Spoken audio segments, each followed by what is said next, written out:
주 동안 우리 존경하는 사랑하는 우리 전 세계 선교사님들과 함께 선교사 품성 개발 세미나를 이렇게 시작할 수 있게 되었습니다.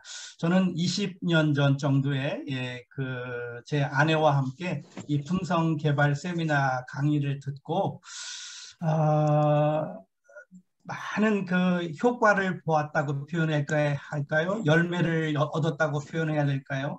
또 오늘 제가 굉장히 부족하고 나약하지만 이만큼이라도 선교지에서 30년 동안 선교사로 살아오면서 이만큼까지 할 수 있었던 것은 바로 이 품성 개발 세미나를 들었고 또 들었을 뿐만 아니라 우리 그 신학교의 신학생들과 또 목회자, 선교제 목회자들과 또 한국에서 여름방학, 겨울방학을 통해서 단기 선교라는 이름으로 선교지에 찾아온 우리 중고등학교 학생들에게 이것을 계속 강의를 했는데 놀라운 변화들이, 놀라운 열매들이 있었습니다. 특별히 이번에는 이제 코로나 때문에 여름방학, 겨울방학 때 단기 팀들을 우리가 비전 트립 팀들을 받지 못했지만 한국에서 중고등부 청년부들이 비전 트립이라고 선교지에 왔을 때 이 학생들이 이 품성개발 세미나를 듣고 자기네 교회로 돌아가서 반드시 돌아가고 나면 그 교회 담임 목사님께서 직접 선수 제게 전화를 주셨어요. 어떻게 이렇게 짧은 3박 4일, 4박 5일 동안 선교지에 갔는데 아이들이 이렇게 변화받아가지고 선교지에 돌아올 수 있느냐고 너무너무 고맙고 감사하다고 다음 방학 때 또 보내겠다고 이렇게 인사들을 해오셨는데 이렇게 놀라운 강의가 바로 이 품성 개발 세미나라는 거예요. 그래서 오늘 여러분들과 함께 4주 동안 사실은 뭐 4주 가지고는 부족하지요. 그렇지만 4주만 해도 이미 여러분들은 뭐 다 기초가 있고 다 아시는데 용어 정리만 이렇게 딱딱딱딱 해드려도 여러분들은 뭐 제가 강의하는 것보다 여러분들이 더 잘 강의하실 수 있고 여러분들은 사실은 제가 강의하는 것보다 이미 더 훌륭한 예수 그리스도의 성품을 가지고 살아오신다고 믿어 의심치 않기 때문에 편안한 마음으로 또 그렇지만 또 절박한 심정으로 사실은 제가 여러분께 이 세미나를 하게 되었습니다.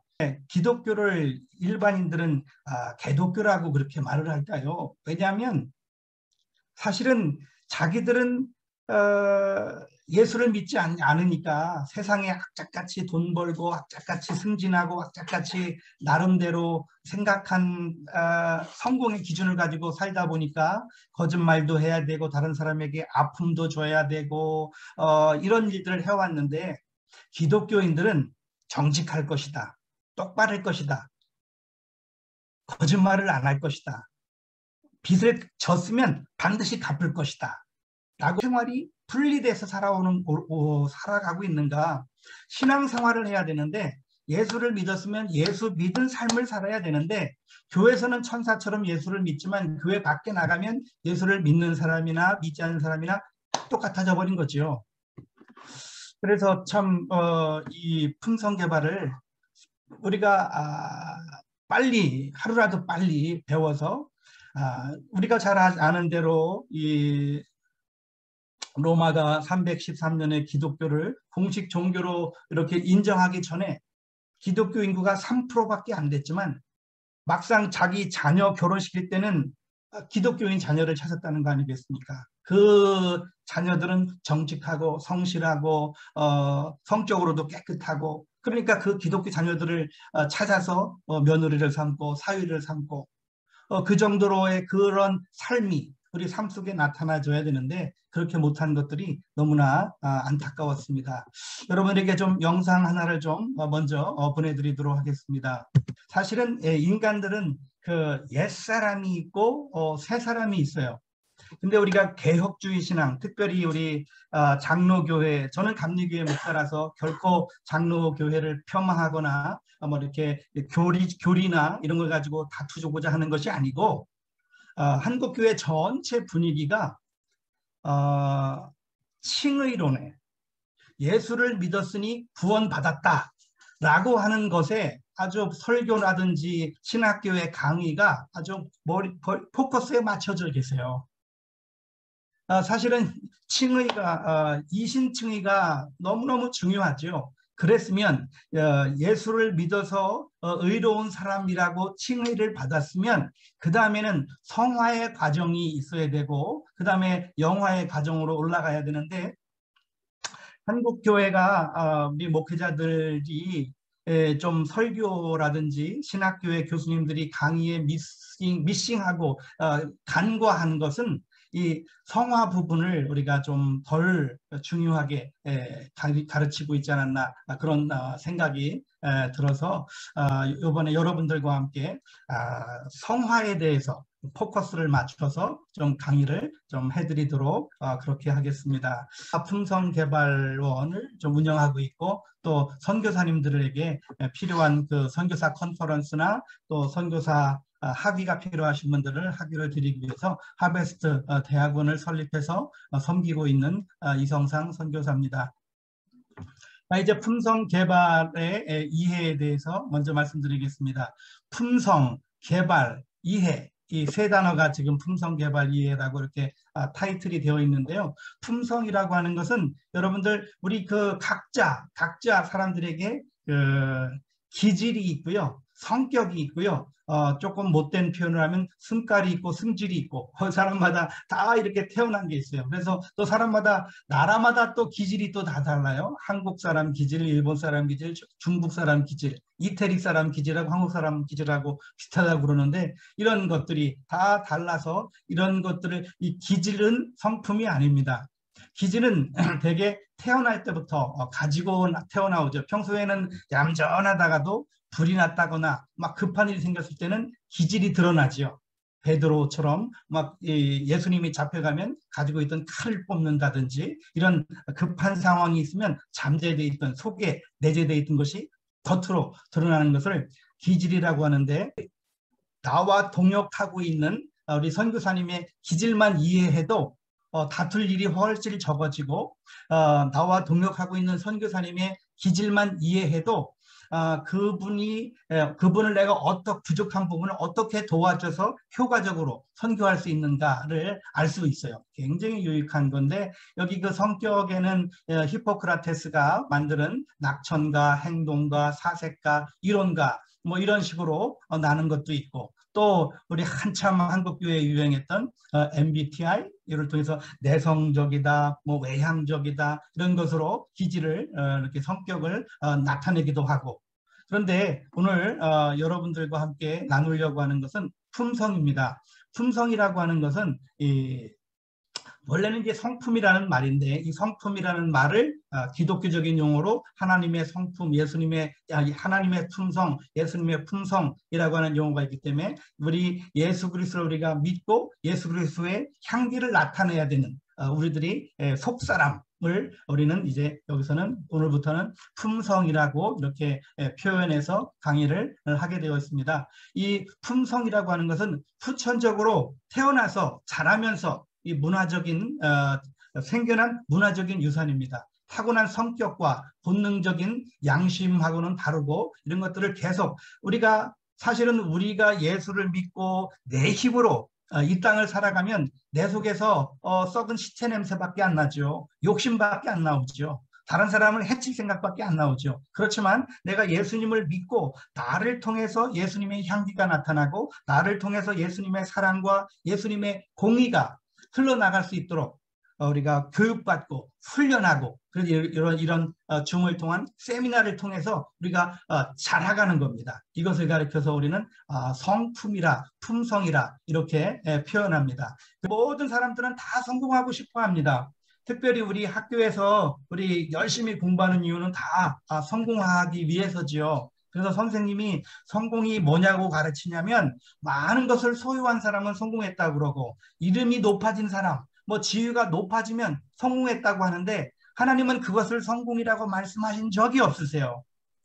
하나님 왜 교회를 그렇게 새벽 기도 나가서 그렇게 열심히 기도하고 그렇게 하나님 말씀대로 살았는데도 불구하고 성공을 못합니까?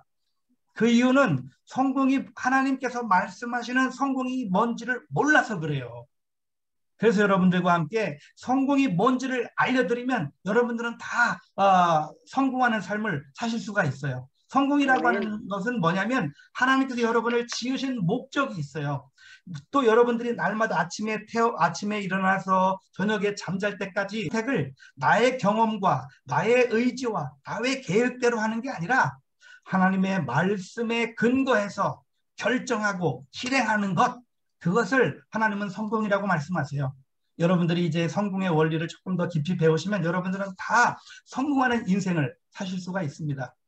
여섯 번째, 자유의 원리입니다. 자유의 원리라고 하는 것은 마치 하나님께서 에덴 동산을 지어놓으시고 그 속에 풍성한 과일을 넣어놓으시고 다만 이 동산 중앙에 있는 선악과만 따먹지 말아라 하고 자유를 줬는데 아담과 하와가 그만 선악과를 따먹게 됐죠.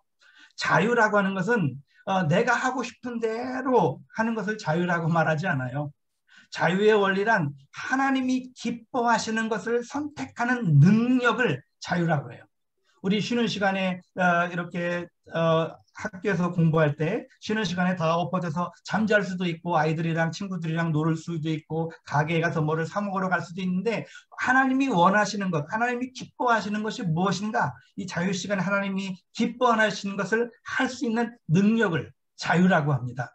그래서 우리가 학교에서 세상적인 지식의 자유와 우리 하나님이 말씀하시는 자유의 그 의미를 우리가 모르기 때문에 우리가 자유하지 못하는데요.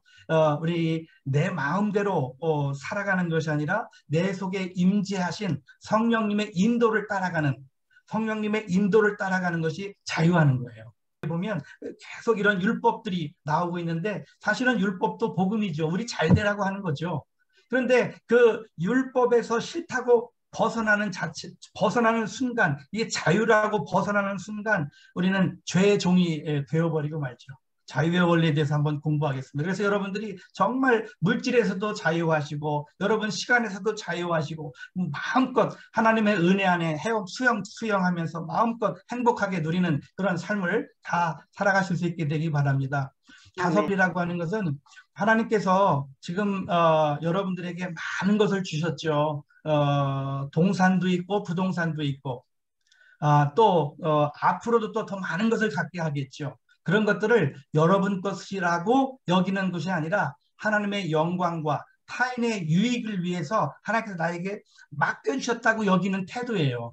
그러한 자세를 가지고 살면 여러분들이 정말 여러분의 소유가 더 안정되고 더 많아지고 더 깊어질 수가 있어요. 부족하지만 제 시간이나 이런 것들을 하나님께서 제게 주신 건강과 제게 주신 시간과 약간의 그 재정을 가지고 하나님의 영광과 여러 선교사님들의 유익을 위해서 이렇게 내드렸더니 하나님께서 기뻐하시고 또 많은 사람들이 더 큰 유익을 얻게 하고 이로 말미암아 이렇게 미국에서 이렇게 김 목사님이라든지 또 전 세계 선교사님들과 이렇게 만나서 교제하는 그런 누리는 그런 이런 축복을 누릴 수 있는 기회를 주셨어요. 그래서 이런 소유의 원리라는 것은 동산이나 부동산 지금까지 가지고 있는 것이나 앞으로 갖게 될 것을 내 것이라고 여기지 않고 하나님의 영광과 이웃에 필요할 때 빨리 내어드릴 수 있는 그런 능력을 그걸 소유의 원리라고 합니다. 그렇게 하면 여러분이 가진 것이 더 깊어지고 더 안전해지고 더 커지도록 하나님께서 써주신다는 거예요. 그것을 가르쳐서 소유의 원리라고 합니다. 고난의 원리입니다. 고난 없는 인간은 이 땅에 존재하지 않죠. 제가 우리 아들, 딸에게도 이것을 여러 번 가르쳤거든요. 그래서 제 아내하고 저희 가정에서도 하고 또 우리 주변의 선교사님들 이렇게 모아서도 이걸 강의하면서 고난 없는 사람이 있느냐 그랬더니 아주 이게 조크하기를 좋아하는 것들이 학생 하나가 비 오는 날 머리 귀에 꼽 꽂고 다니는 사람은 고난이 없는 것 같다고 그런 얘기를 농담을 좀 했었는데요. 모든 인간들은 다 고난이 있어요. 오죽하면 그 석가가 국가라고 이 고통 때문에 이 불교도 만들어냈겠어요. 그런데 이 하나님이 고통을 주시는 건 아니지만 하나님께서 고통을 감당할 만큼을 이렇게 비껴놔 주시죠. 고통을 하나님이 사랑으로 다 보호하시지만 감당할 만큼을. 그래서 이 고난을 나의 장래의 성숙과 장래 지도력을 키우는데 꼭 필요한 것이기 때문에 하나님께서 이렇게 비껴놔 주신 건데 그 중에서 고난, 아픔 힘들고 괴롭고 한 것 중에 최고 힘든 것은 사실은 인간관계인 것 같아요.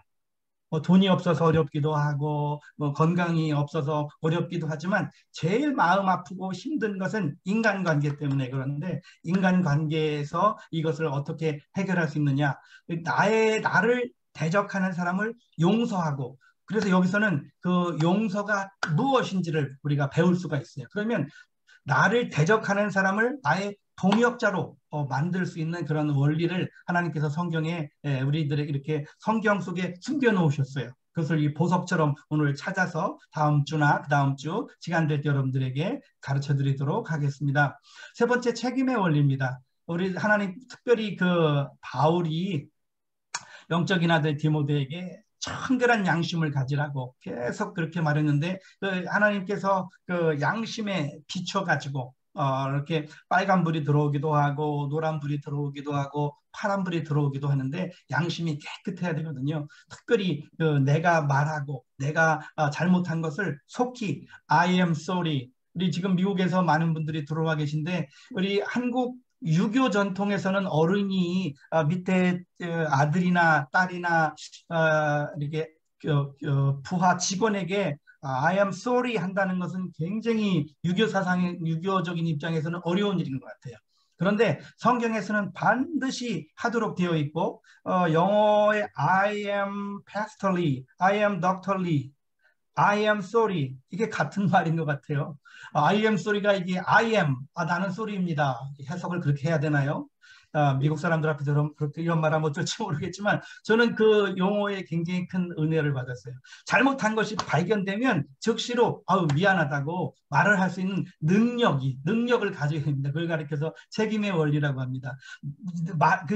미안한 것이 깨달아졌으면 즉시로 미안하다고 하면 좋은 친구가 될 수 있고 더 넓은 영향력을 확대해 나갈 수 있는데, 그 말을 안 함으로 말미암아 그 사람을 통해서 내가 더 큰 영향력을 미칠, 복음이 더 확산되고 사역을 더 성장시킬 수 있는데도 불구하고 그분에게 I am sorry 하지 않는 바람에 그분에게 나의 영향력이 막혀서 더 이상 확대되지 못하는 안타까운 그런 일들을 보게 되는데, 계속해서 책임의 원리에 대해서 공부하도록 하겠습니다.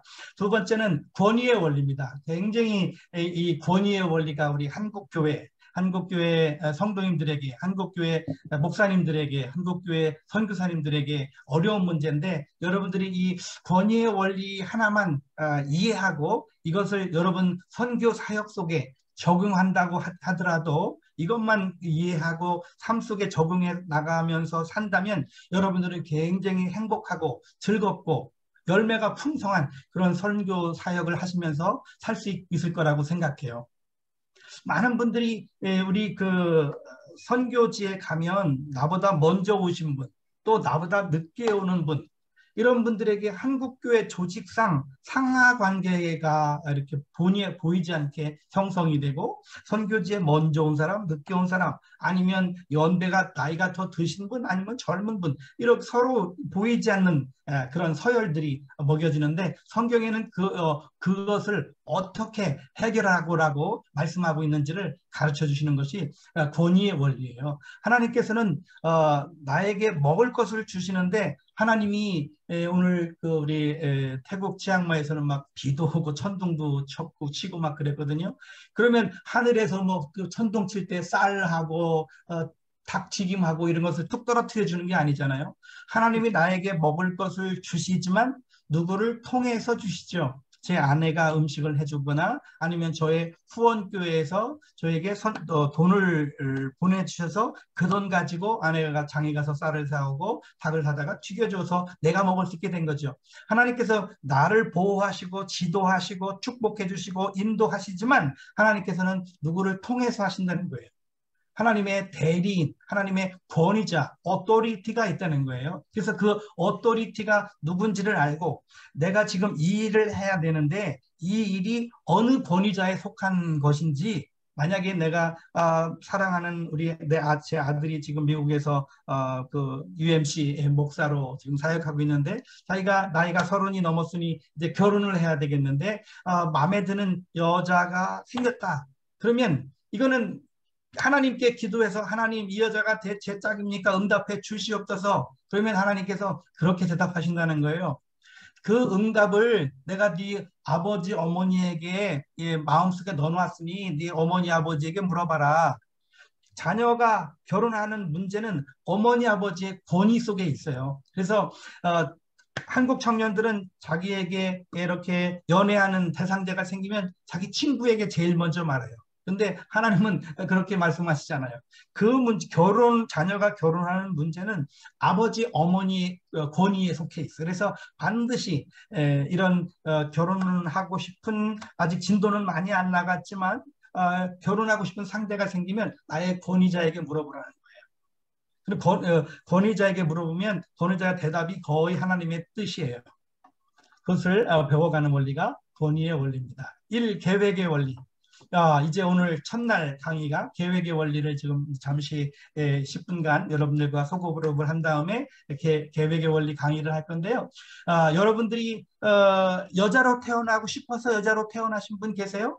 남성으로 태어나고 싶어서 남성으로 태어난 분 계세요? 우리 박영희 선교사님, 나는 엄마 뱃속에서 태어날 때 박씨로, 밀양 박씨로, 발람 박씨로 태어나야 되겠다 하고 결정해서 태어나신 분이 없어요. 나는 머리가 곱슬로 태어나야 되겠다. 나는 머리가 키가 큰 사람으로 태어나겠다고 결정해서 태어난 사람이 아무도 없어요. 100% 하나님께서 결정해서 너는 여자로, 너는 남자로, 너는 박씨로, 너는 이씨로, 너는 김씨로 하나님께서 100% 정해 놓으신 거예요. 그래서 나의 계획자, my designer, 나를 디자인해 주신 그분을 그분이 누구냐면 하나님이시죠. 그런데 우리가 하나님을 믿노라 하면서 사실은 하나님을 머릿속으로만 알지 마음속으로는까지는 받아들이지 못하고 살기 때문에 이 품성개발, 삶 속에 신앙이 생활로 연결이 안 돼요. 여기서부터 지금 막혀 있어가지고요. 무슨 말이냐면 하나님께서 나를 남자로 태어나게 하셨죠. 이씨로 태어나게 하셨죠. 그 다음에 잘생기게 태어나게 하셨죠. 이 모든 것들을 하나님이 계획하신 거예요. 제가 의도한 게 하나도 없어요. 그래서 여러분들이 거울을 바라보실 때, 여러분이 거울을 바라보실 때 나를 이렇게 창조하신 그 하나님을 볼 수가 있으면 여기서부터 여러분의 신앙, 삶이 이제 아주 우후죽순처럼 비 온 뒤에 대나무가 하루에 40cm, 50cm 쭉쭉 크는 것처럼 여러분의 신앙 생활이 달라지는 것을 느낄 수 있을 거예요. 반드시 오늘부터 여러분을 인정하세요. 아유, 나를 왜 하나님이 여자를 태어나게 해주셔가지고 그러지 마시고 하나님께서 여러분을 여성으로 태어나게 하신 하나님의 고유한 목적이 계세요. 박씨로 태어나게 하시고 집안에서 셋째 중에 장녀로 태어나게 하신 목적이 있으세요. 디자인 하신 그 하나님을 받아들이세요. 그러면 하나님께서 이제 여러분을 이끌어 가시는 것을 여러분들이 느끼실 수가 있어요. 아주 오늘 밤에 이제 잠잘 때도 하나님이 여러분을 얼마나 하나님의 품에 안으시고 여러분을 내가 사랑한다, 나의 딸아, 나의 아들아, 내가 너와 함께 있기를 원하노라 속삭이는 하나님의 음성을 들으시면서 여러분의 삶 속에 하나님의 그 사랑과 공의가 여러분 삶 속에 흘러나갈 수 있을 거예요.